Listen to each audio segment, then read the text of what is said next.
Alright, it's the end of the week and that means it's the start of the news. Blizzard have finally revealed the Dinars and, well, that's gone about as well as you probably expected.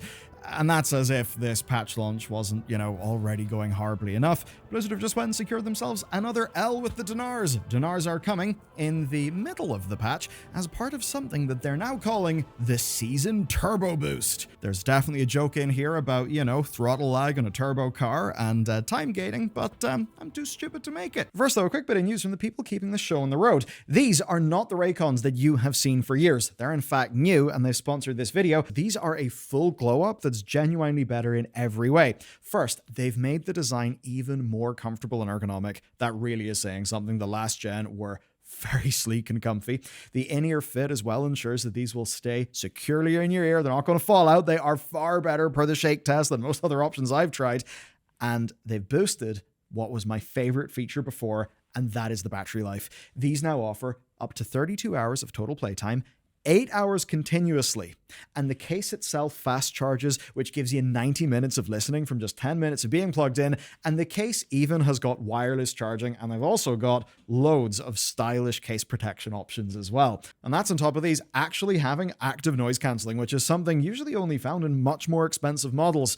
For me though, the sleeper hit upgrade is actually the multi-point connectivity. You can now sync these with two devices at once, and they'll automatically switch audio sources depending on what is active, which is perfect for, say, using like your laptop and your phone, but without having to mess around with audio. What they've put together is damn impressive for the price, but they're also offering viewers of this channel exclusive 20% discount site-wide right in time for Mother's Day in the US. Just head to buyraycon.com/Bellular to grab your own pair. The link is down below. It's in the pinned comment, but again, it's buyraycon.com/Bellular for 20% off site-wide. Dinars, which in this case are called Puzzling Cartel chips, are arriving May 13th, a week before Horrific Visions. And originally, that's not when you would be getting these, which give you essentially your free raid item. Now, Blizzard's original plan is that you'd only ever be able to earn 6 in a character. However, in line with us getting 3 immediately, they've actually bumped that limit up to a total of 9. That means that on week 1, you can get a raid item of your choice. 3 weeks after that, and 3 weeks after that again, you'll be able to get a second and a third. Now, do you remember when we told Blizzard it was a bit of a mistake to put the first item 16 weeks into the patch like they had originally planned by putting these cartel chips on the raid renown? Well, now it's not 16 weeks, it's only 10 weeks. That's a big improvement, but it's still long after many people have finished their goal, so it won't really matter to them. And this reveals something clear. Blizzard thinks of this as a catch-up system for later on in a season, as an eventual bad luck protection if you don't get the trinkets or the special weapon that you need. But that's not actually the feature people want. What people really want is a way to earn the reward that they feel they need, because some of those trinkets are extremely powerful. They can make or break your viability in some extreme cases.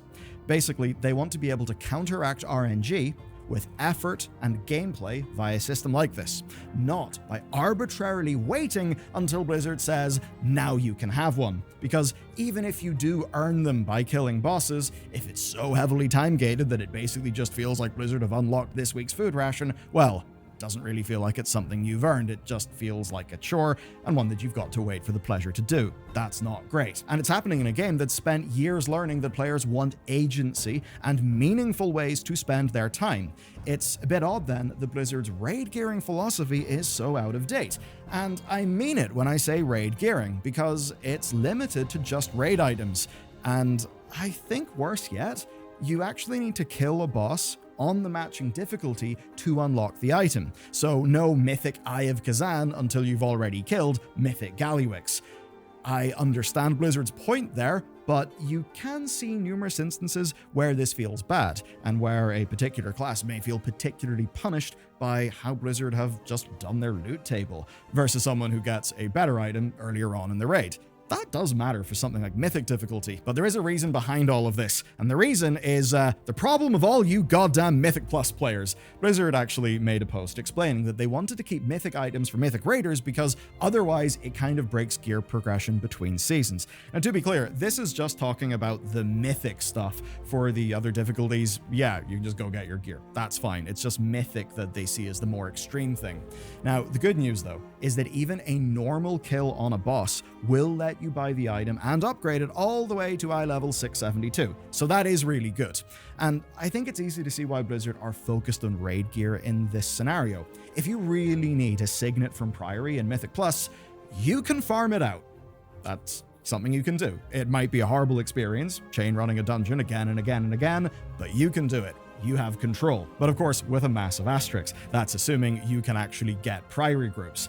Because keys are randomized, it's not like you can just farm it until you have all the stuff that you need. No, you're instead left fishing for groups in the pre-made finder, which is honestly a awful game experience. That's just not particularly fun. In so many other video games, if someone wants to go and grind out a thing that they want, they can just sort of go and do that. The developers are often not afraid that people will play their video game too much. Well, most developers don't have that problem. But with Mythic Dungeons, it's almost worse with how the truly random loot works. That means that your chance of getting, say, the signet from Priory is absurdly low and hard to target. And on top of that, if you want the best version, you will have zero agency whatsoever, because Myth Track only drops from the Great Vault. That's what people want Dinars to fix. They don't want to just log in and get free items. They don't want their gear rations from Blizzard. I mean, look, if they're tasty, people might take the rations happily, but I think mostly people want gearing to work. They want to feel like they can log in and do some virtual work, progressing towards their goal, not feeling artificially throttled by someone in California who is worried that they might play the game too much or they might introduce some form of unfairness.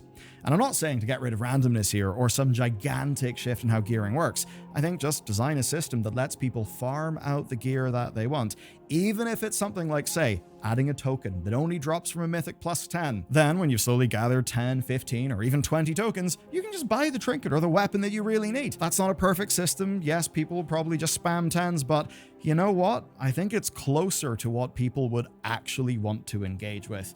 Blizzard just, I think, can't really seem to see and understand that yet. And it's frustrating that they kept this from us until it was almost live, and that this was not discussed, say, on the PTR forums, because now it's too late. There's no room for major changes here. This is what it is. There hasn't been testing, dialogue, or much iteration, at least in concert with the player base. Hopefully Blizzard can speed this whole thing up at least, and hopefully this feedback reaches them in time for Season 3. Now, of course, this isn't just Dinars, oh no. It's Season 2 Turbo Boost. So let's see what they mean by turbo. They're calling this event the Season 2 Turbo Boost, and it starts on the 14th of May. That is, of course, when the cartel chips are there, but there's actually more. The crest cap will be lifted entirely, meaning you can just farm out your item level to your heart's content. Valor Stones also will no longer be an issue because they will be warbound, which is great. You'll be able to funnel Valor Stones from your main to your alts that you just want to get blasted up with gear. That's pretty strong. And if you're already very, very strong, you'll be able to get even stronger. They're actually adding 2 more steps to both the hero and myth tracks. Basically, that's adding 6 item levels to the game, which will be a fairly major power boost for any hero or myth gear that you may have, assuming you've got the crests to upgrade. And crafted gear is not left behind either. They're adding an augmentation matrix, which will add 6 item levels to gear crafted with sparks, though of course that will mean you'll have to recraft. Delves are also getting a boost. We'll get extra crests, Valor Stones, Bran XP, and Delver's Journey progress. So basically buffs, boosts across the board. Everywhere else in the game, there's going to be a doubled chance of getting bonus Warbound gear drops. And of course, this is coming a week before Horrific Visions, which of course will also bring in the head-in chance, and that's just going to mean even faster gear and upgrade materials. And this is clearly a part of their whole goal here, to get 2 major waves of engagement out of the same season, right? To have, season launch is a big thing, and then a big speed boost that ideally will feel fantastic for people's alts. You know what? In one sense, absolutely fair enough, I get it. I think in a way it is a pretty good idea. Though it does leave out an entire group of players, as an example, people like my guild who play the season, accomplish goals within a month or 2, and then dip out for a little bit. For people like us, this patch has been a little bit of a disappointment, and I definitely am thinking to myself, if we do a turbo boost halfway through every season, does that tell people that, putting in effort in day 1 won't really be worth it? There's a little bit where, it's almost like, is this Blizzard printing money? Will it cause hyperinflation and people to, not respect item levels? Would it maybe degrade how rewarding things feel over time? I'm a little concerned about that, but clearly they would rather have the engagement now, and I can see two very positive angles here. Positive angle number one, look, Season 3. I think they're obviously testing some ideas for Season 3, be that the Warbound Valor Stones, maybe uncapped crests, stuff like that. I think that's very positive. Also, maybe, if they get positive results from this, they could think, hang on, is it actually the case that a player who on week 3 is, say, Captain Carved Crests or Ruined Crests, and is doing lots of content, but just getting no reward for that content, is that a bad experience? Should we, in general, lighten up in crests? So, at the very least, an interesting experiment and a great opportunity to play odds. 11.15 is out, which means, of course, it's time to talk about the next patch, 11.17. Obviously, 11.15 patch day went fairly horribly. We have a whole video on that if you want all those details. But it seems to have genuinely caused some issues for Blizzard, because we did fully expect a PTR to be up by now for the next patch. Blizzard basically updated the catalog, they were doing things on their end, basically getting it ready, but it seems they did not push the build. I have to wonder with all the hot fixes and changes needed for the live game, if they just, need the weekend to fix World of Warcraft before they can, get onto the PTR. What that does mean, though, is almost certainly next week, we will learn everything we need to know about patch 11.1.7, and hopefully that will mean some good surprises. One part of testing was not delayed, though, and that is Mists of Pandaria Beta. If you got access, you can go and check out how one of WoW's all-time best expansions feel. Pretty awesome. And there's not a huge amount of news here, except to say that it's got some bugs that will need to be worked out, and Blizzard have now turned on the level 85 boost in Cataclysm Classic. That means it cannot be long before we get an actual release date for this. So if you want to genuinely experience one of WoW's true peaks, well, get preparing. I really do think it's worth it. MoP was awesome. All right, time for this week's event. So this weekend, you've got Legion Time Walking if you want levels or you want some raid gear, and as well the last few days of Noble Garden if you want some fairly gorgeous looking spring-themed cosmetic things. Next week, then, it's going to be the Battleground bonus event, so not a whole lot worth talking about there. PvP is withering in the vine. Now, we'll also be getting another half spark, so that does mean that no new crafting item will be available next week. We're still all at 5 sparks in total, and as of next week, we'll also be on our 5th charge of the Catalyst. That means if you've got any big upgrades that you need to turn into gear, next reset will be your chance. Other than that, there's not much else to report. Of course, we did just have a patch launch, so that's a thing, even if it was, a little bit disappointing to say the least. What it does mean, though, is the big new events there, it's probably time to focus a bit on leveling, or maybe doing some of your old faithful things. I'd say perhaps level up some alts. Level it up now so you can make use of the turbo boost whenever that drops, and then a week after, well, I think that's a perfect character to take into Horrific Visions. New piece of content on a new class. That'll genuinely feel like a fresh experience if, you've felt things are a bit dull. Okay, that's it. Stay tuned to the channel. We have a lot of things coming in terms of videos, but if you want to know, assuming the Nightfall event is fixed, how to progress so much faster than the average person, watch this video next.